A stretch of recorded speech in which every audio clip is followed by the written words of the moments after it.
When the cemetery was first opened, the grounds were split into 4 sections, 3 of which had chapels attached to them.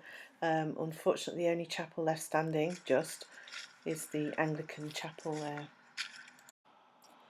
So the 4 sections were in the middle, which is where we're kind of entering at the moment, was the Anglican section. That was the majority of the population, so they had the sort of central area, and the chapel there in front of you is of a 13th century architectural design. As we move through, as Buster has to sniff and mark practically every tree he comes across, which makes the walk slow but a nice ambling pace. As we move up here, what we're going to do is we're going to turn right towards the eastern side of the cemetery. I often find that that's a more peaceful area. It seems to be a lot older in terms of gravestones and burials, etc. So as we turn right here, we move into what was the dissenters or non-conformist area of the cemetery. What you'll be able to see just in front of us here, the round, kind of hexagonal round memorial is for those killed in the First World War. So the eastern part had its own chapel, and that was a 14th century architectural design. Unfortunately, that's not around anymore. What there is the entrance to that area, which is now all well, it's got loads of gravestones, old stones, wall stones, and a bonfire in front of it, so I don't think anybody will be getting in there anytime soon.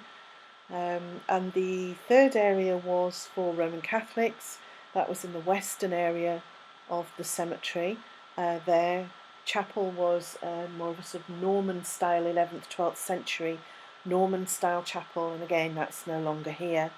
And the fourth area was left vacant and was a sort of an overspill area for any particular overspill from any of the other 3 sections. So in a way, the cemetery has become a bit of a mishmash of diverse and interesting burials through the ages. And as we go through, what we can see is the gravestones are beginning, or in a lot of areas already have fallen.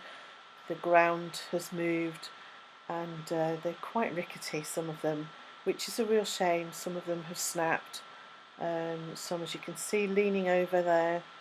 But interestingly, what you can see is what was the old way of burial, which is that you buried with feet towards the east. That was a Christian way of burial. And so as you walk around many cemeteries now, as you go along paths that have been made since, you'll find a lot of the headstones facing the other way from you, depending on which way you're going, and that's because they were facing east. What we have here is the chapel that's left, the Anglican chapel, and as you can see, it's in a very, very sorry state, which is a shame. Wait a minute. This way. Buster, this way.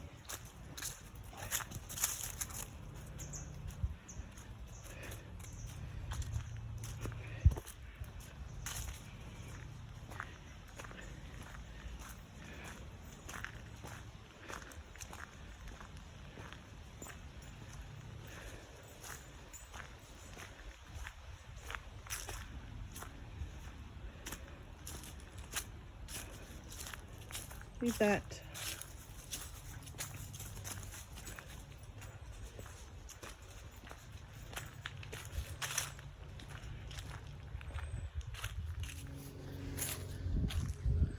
Where are you? Come on.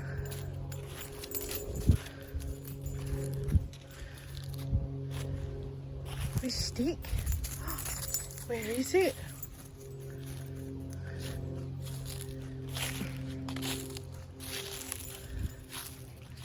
This way. This way. Come on. Buster. Right, bye.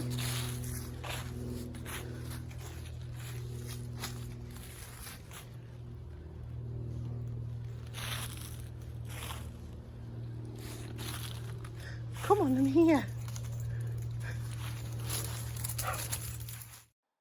In the 19th century, inscriptions on gravestones and memorials became a lot more popular.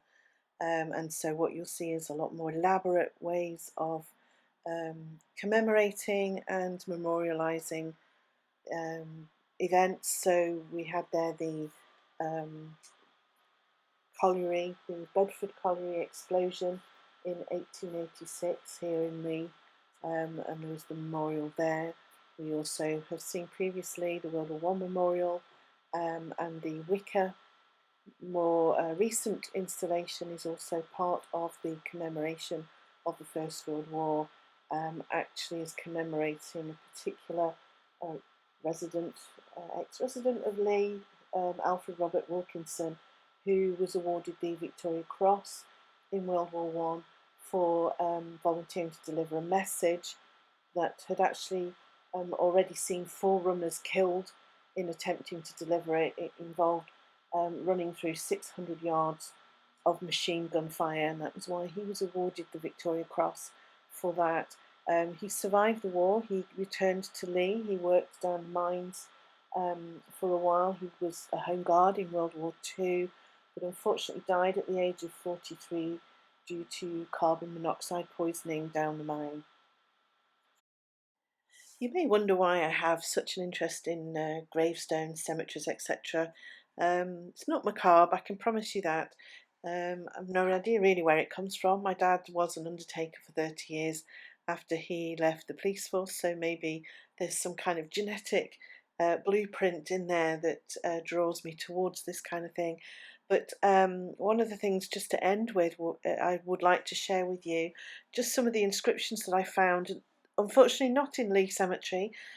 These are in the Grantham secret graveyard that opens once a year, that's shut in the kind of late 19th century.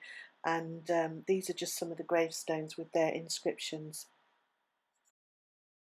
Here, in awful stillness of the tomb, rests a loved youth that perished in his bloom. Beloved and mourned, no art could save. The will of heaven appoints this early grave. By sudden death I'm snatched away, death scarcely left me time to say, The Lord have mercy on my soul, so absolute is his control.